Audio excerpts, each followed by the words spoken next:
The moment I walked into the restaurant in Rome, I knew I didn't belong there. A gorgeous table, but there was no room for me.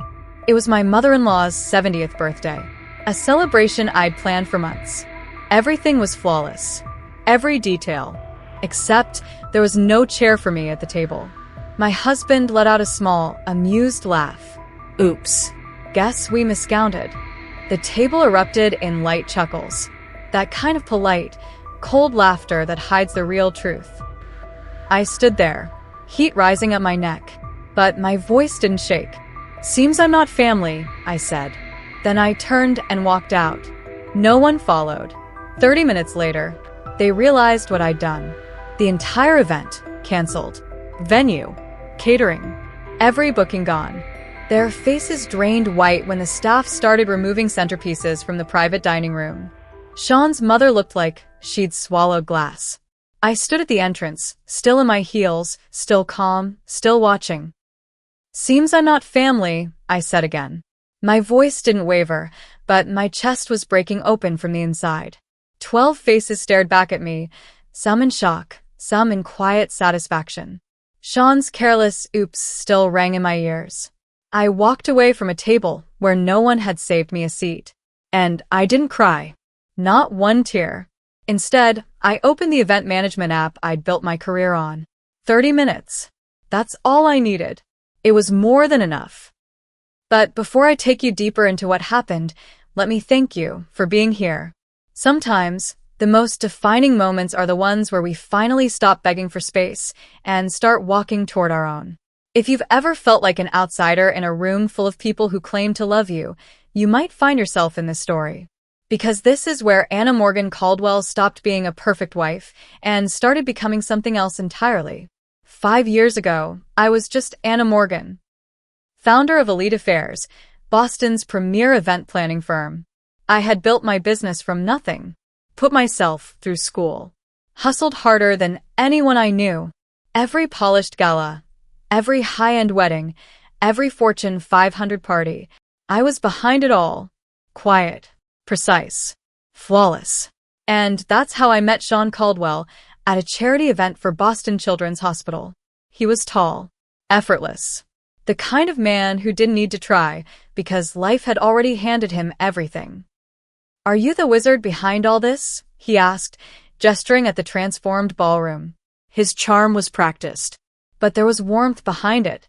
He was curious about my work, or at least he made me believe he was. That night I met the Caldwells, Boston royalty. Old money, the kind of wealth that didn't need logos. Their lives were stitched together with subtlety and tradition. Understated power. Sean introduced me to his mother at a formal dinner 2 months later. She looked at me like a stain she couldn't scrub out of her linens.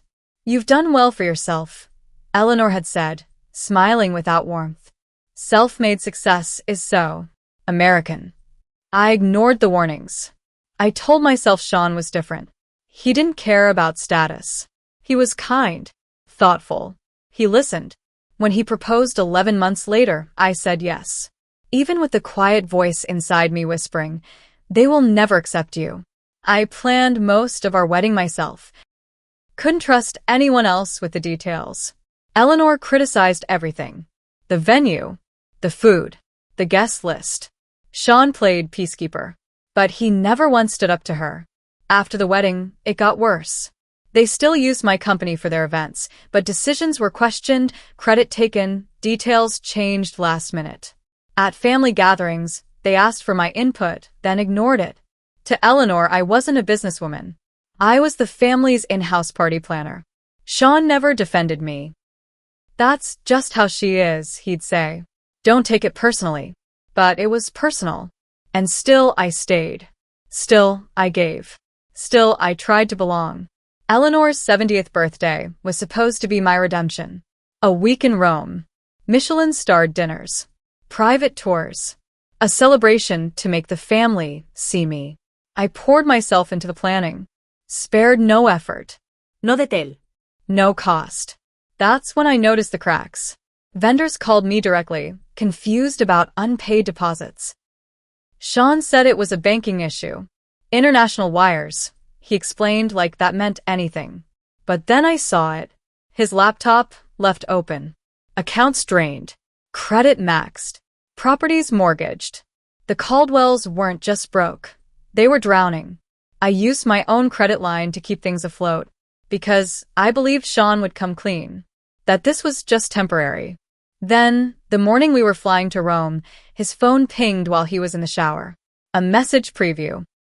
Can't wait to see you in Rome. Have you told her yet? I shouldn't have looked, but I did. Vanessa Hughes. His college girlfriend. The one his mother adored. The one they thought he'd marry. The texts went back months. Secret meetings. Future plans. A baby. 4 months along. I took screenshots. Forwarded them to myself. Deleted the thread from his phone. Then smiled. Packed. Boarded the flight. I had a job to finish. And a reckoning to deliver. We landed in Rome just as the sun dipped below the skyline. I'd arranged everything. Private vans. Hotel suites. Welcome baskets. Eleanor stepped off the plane, looked at the cars, and frowned. I thought I specified hotel cars, Anna. These seem rather generic. I explained. She didn't care. She was already whispering with Richard. The Hotel de Russie rolled out the red carpet. 5-star everything. They barely noticed. Sean's phone buzzed the moment we got to our suite. He stepped out onto the terrace. Work? I asked. He nodded, eyes avoiding mine. Investment thing. I didn't press. Just smiled and said, let's get ready for dinner. That night, the seating arrangement accidentally changed. I ended up at the far end of the table. Not next to my husband, not even in the conversation. Inside jokes flew. Stories from trips I'd never been invited to. I tried to join in. Got shut out. Melissa turned to me. Oh, Anna, we're skipping the Vatican tour tomorrow.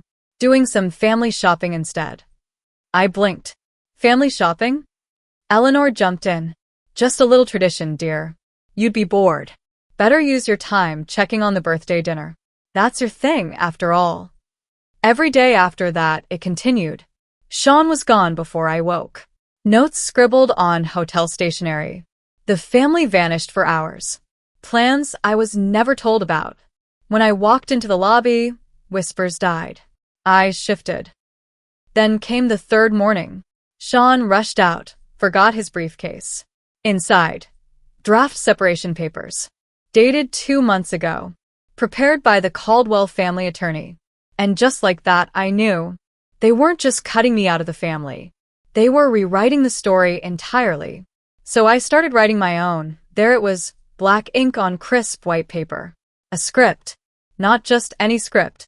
My exit. Word-for-word lines. Stage directions. Emotional cues. Sean was going to announce our divorce during his mother's birthday dinner, framed as mutual. Of course. Amicable. Respectful. Clean. They'd planned it all. The perfect way to erase me without scandal. Without mess. A proposed settlement was included, an insult dressed as an offer. A pittance. Barely a sliver of what I was owed. But the worst part? The sentence at the bottom of the last page. This moment will offer clarity to all parties. We wish Anna every happiness in the next chapter of her life. No. They didn't wish me happiness. They wished me gone. I photographed everything. Page by page. My hands shook, but my grip stayed steady. Eleanor's birthday wasn't just a celebration. It was my funeral. A public burial. Anna Caldwell, unsuitable wife, quietly removed. But instead of rage, I felt something sharper. Colder. Focus. I went methodical. Precise. Strategic. Every day, I made excuses to return to our suite. Looking for more. And I found it. Bank statements, massive withdrawals to offshore accounts. Emails detailing quiet asset liquidations before it goes public. And a note. Handwritten. From Eleanor. Once this unpleasantness with Anna is behind us, Vanessa will be welcomed back properly. I kept my mask in place. Confirmed floral arrangements. Reviewed the menu. Met with the maitre d'. All smiles. All grace. But I wasn't planning a birthday anymore. I was building a case. The morning of Eleanor's birthday was Roman perfection. Blue sky. Crisp air. I slipped out of bed early, leaving Sean asleep, unaware. There was a full day ahead. Private tour of the Borghese Gallery. Lunch in wine country. The dinner was the crown jewel. And I had to arrive early, as always. In the hotel's business center, printing confirmations, I heard her voice, sharp and cold, cutting through the thin wall from the concierge desk. There will be 12 seats, not 13. My stomach turned. The seating chart I sent is final. No need for questions. Her husband knows. She won't be staying. A family matter. That was it. The missing seat wasn't a mistake. It was the plan. They didn't want me to leave. They wanted me to vanish. Quietly. Without drama. Just another failed social experiment. I shut my laptop. Picked up my papers. Walked to the elevator. Calm. Composed. By the time I stepped inside, I was already making new arrangements. If the Caldwells wanted a night to remember, I'd give them one. Just not the one they rehearsed. I arrived at Aroma an hour early. The rooftop glowed in golden light. The Colosseum loomed behind it, majestic, ancient, cracked with history. I inspected everything. Every petal, every card, every knife and napkin. The place cards were calligraphed by hand. The white peonies, Eleanor's favorite, arranged perfectly. The champagne chilled. The cake, a masterpiece. Marco, the maitre d', approached me. Is everything to your satisfaction, Signora Caldwell? I smiled. Perfect. And it was. The final event I would ever plan for that family. Back at the hotel, I dressed with care. Midnight blue Valentino. A nod to elegance, to war. As I brushed on eyeliner, I stared at the woman in the mirror. 5 years of bending, smiling, pleasing. They hadn't broken me. They'd forged me. Down in the lobby, the family gathered. Eleanor, radiant in vintage Chanel. Sean's eyes flickered when he saw me. Maybe a memory, maybe a calculation. Anna, darling, you look lovely, Eleanor said, brushing air near my cheeks. We're just waiting for the cars. The ride was short, filled with fake conversation and awkward silences. The elevator up to the rooftop was silent, but for the hum of forced civility. Sean placed his hand on the small of my back. Once intimate. Now a performance for the elevator attendant. Then the doors opened. And there it was. My design. My work. My vision. A terrace of light and linen and beauty. Rome unfolding behind it. They moved toward the round table, 12 seats. Not 13. I followed behind Sean. He sat beside Eleanor, who was glowing with pride. I reached the spot where I should have been. There was nothing. No chair. No plate. No place card. Just absence. For a heartbeat, I froze. The staff, trained, professional, looked at me, confused and uneasy. And then Eleanor's voice, loud enough to draw attention. Is something wrong? I kept my voice steady. There seems to be a mistake. My place setting is missing. They moved through their lines perfectly. Brows furrowed. Sean half stood. That's odd. Melissa glanced around. Did someone count wrong? Richard cleared his throat. Must have been a mix-up. Then Sean delivered his line. The one rehearsed. The one designed to make me small. He chuckled. Oops. Guess we miscounted. The table laughed. Soft. Controlled. A private joke I wasn't in on. And that was the moment. That split second where everything came into focus. They had planned this down to the breath. The public setting. The script. The exit. I looked around. Eleanor, smiling. Richard, complicit. Melissa and Thomas, enjoying the drama. Their spouses? Uncomfortable but silent. And Sean, the man I once loved, watching me like I was a lab rat. I could have flipped the table, demanded a seat, exposed the plan, but that's what they wanted. They wanted hysterical Anna. Unstable, emotional, easy to erase. Instead, I straightened, lifted my chin, and spoke. Seems I'm not family. For words. Simple, precise, deadly. The laughter stopped. Sean's face shifted. He didn't know this version of me. I'll see myself out, I added. Calm, clear. Unshaken. Anna, don't be dramatic, Sean called after me.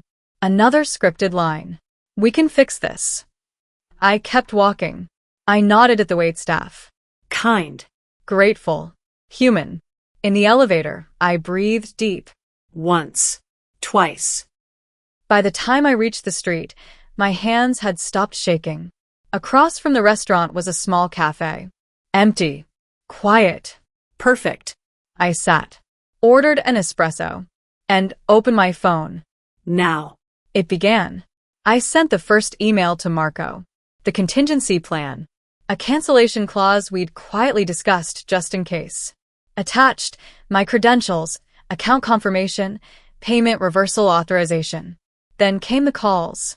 The vineyard, the Vatican guide, the yacht captain, the villa in Tuscany. Every event canceled. Every deposit reclaimed. Each call lifted a weight. Then the text started. Sean. One after another. Confused. Then annoyed. Then frantic. I ignored them all. 28 minutes after walking out, I finished my espresso. Paid the bill. Time for the final act. I walked back across the street. Entered Aroma through the service door. Something only a real planner would know. Marco met me, concerned. Signora Caldwell, are you sure? I'm sure. I handed him an envelope. Inside, confirmation of payment reversals, cancellation of guarantees. As discussed, they'll need a new method of payment to continue. He nodded. He owed me. Trusted me. When should I tell them? In 5 minutes. He led me to a small alcove near the kitchen. Hidden but perfect. From there, I could see the whole table. They were mid-toast.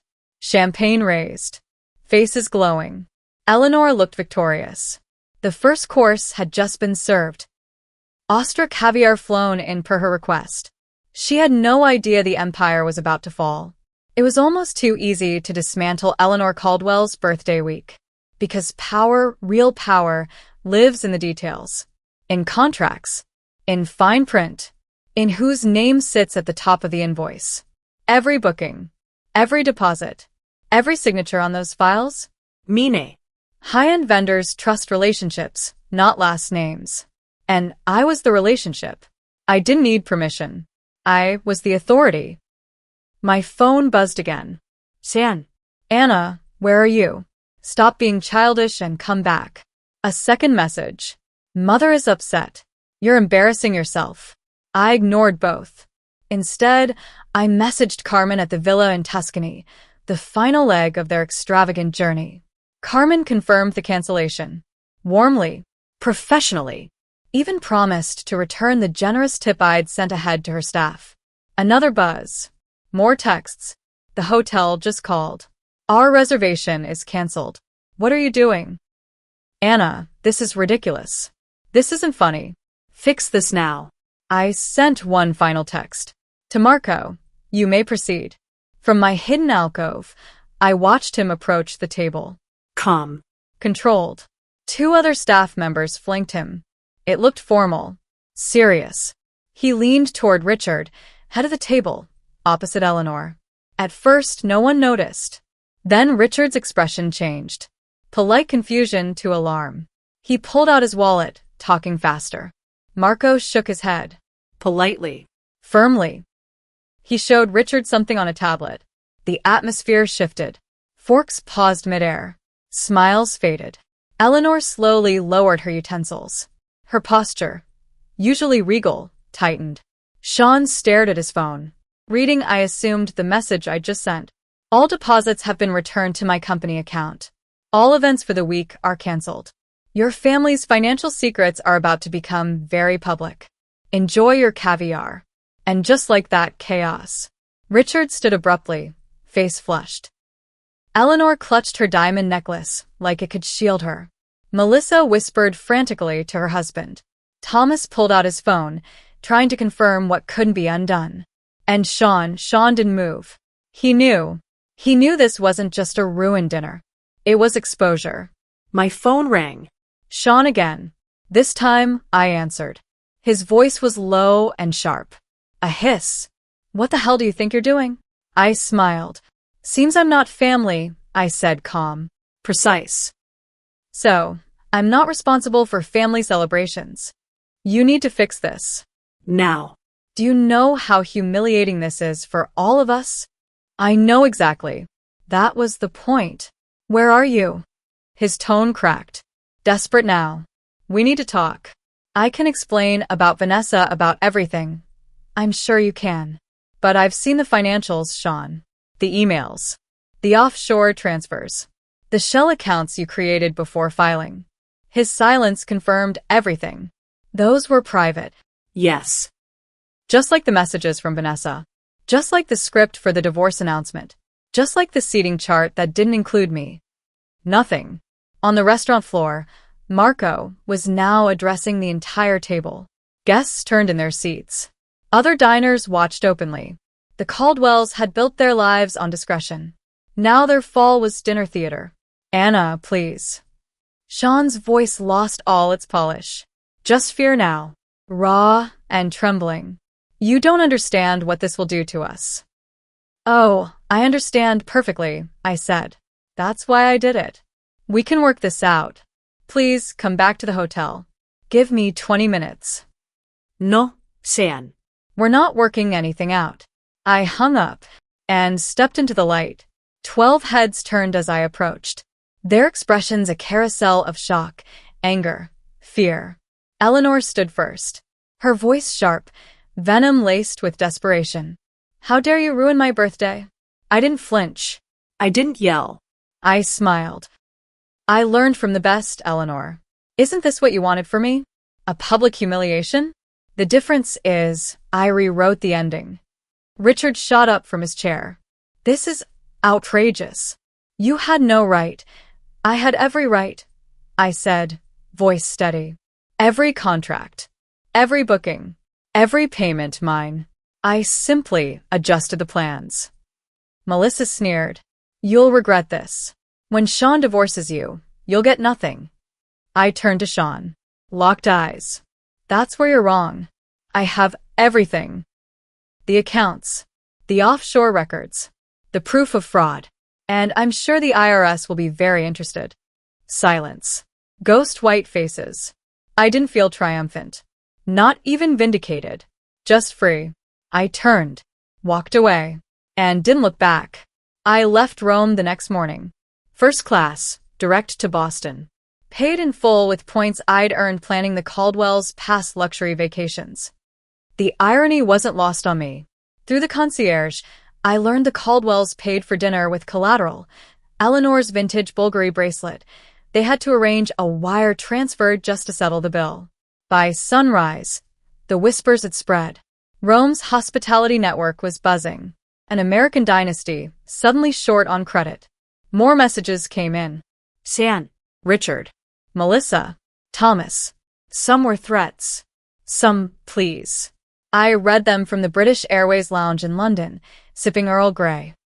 Richard. This is actionable. Our lawyers will be in touch.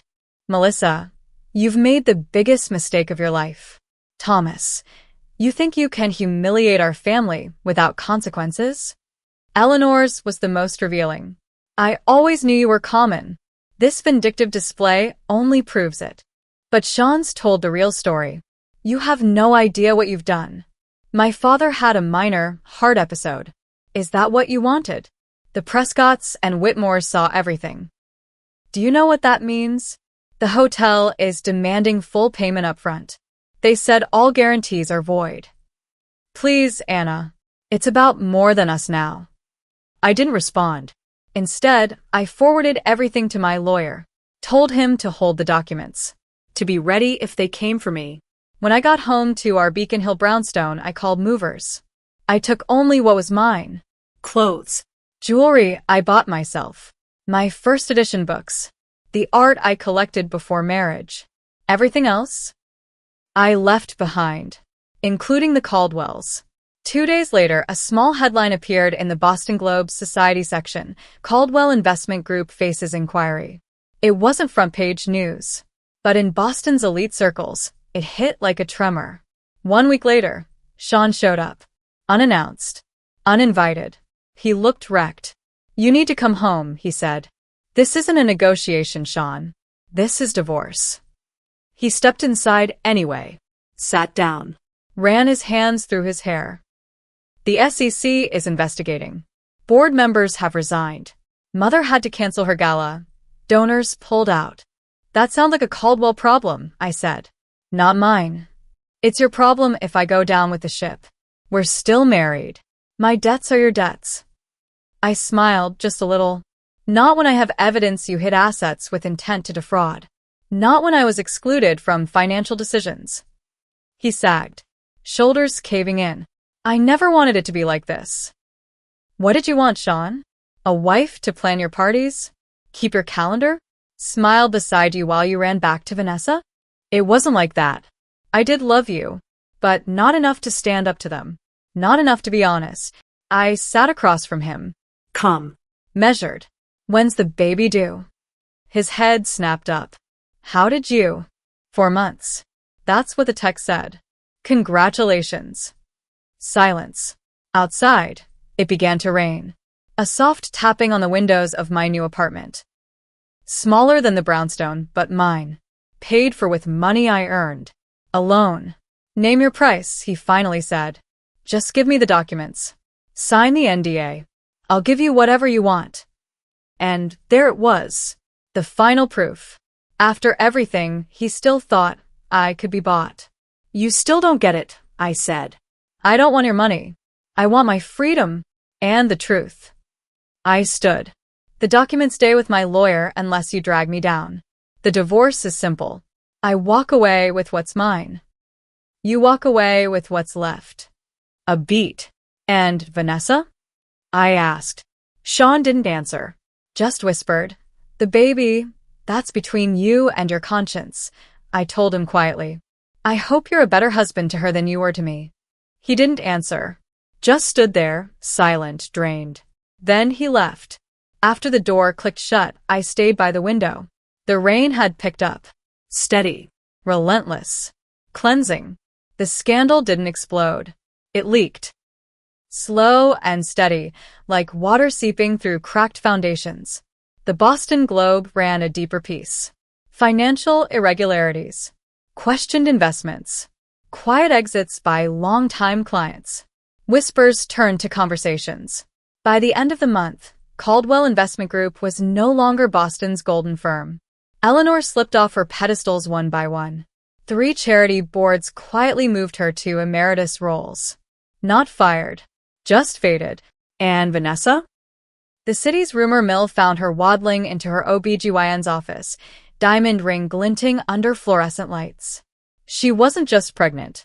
She was publicly engaged. The math didn't lie. Their story had started long before mine ended. In Boston's upper circles, discretion is currency. Sean and Eleanor had spent theirs recklessly. And me? My phone didn't stop ringing. Clients who once side-eyed me for being new money now called me a professional with backbone. A woman who stood up when it would have been easier to stay silent. The story wasn't of a woman scorned. It was about someone who refused to be erased. 6 months later, I opened a cream-colored envelope and actually laughed out loud. An invitation to bid on planning Eleanor Caldwell's next charity gala. Apparently desperation had finally outbid pride. I declined. Politely. Full schedule. The divorce papers came through without a single courtroom battle. No drama. No stunts. No more games. The Caldwells were too busy trying to stop the bleeding. They agreed to everything I asked. Assets. Clean separation. Silence. Sean and Vanessa married quietly. Their daughter was born 2 weeks later. I sent no gift. 1 year after the night in Rome, I was back in Italy. This time, I stood on a sun-drenched terrace overlooking the Amalfi Coast, planning a celebrity wedding that half the world would envy.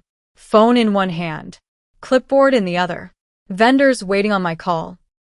And somewhere in the middle of it all, I felt it. Peace. Not the kind you force. The kind that sneaks up on you. Real. Still. Earned. I wasn't happy despite losing my marriage. I was happy because I had. The Caldwells tried to make me feel small, an accessory, a placeholder. But in trying to shrink me, they did something better. They freed me.